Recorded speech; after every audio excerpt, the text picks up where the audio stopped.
karka shiga wuta, karka yadda ka shiga wuta, karka yadda ka shiga wuta. Wuta akan aiki Allah ya dora ta. In yayi magana a Qur'ani yan wuta sun shiga wuta sai ya ce jaza'an bima kuntum ta'malun, sakamakon abin da kuka aikata. In ya kawo yan aljanna ma sai ya ce musu sakamakon abin da kuka aikata.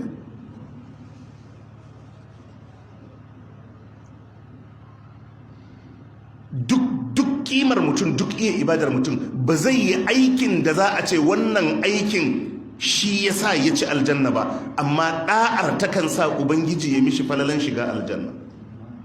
Biyayyar to mu yi kokari mu tsaya akan haka. Karka yadda ka shiga wuta, karka yadda ka shiga wuta.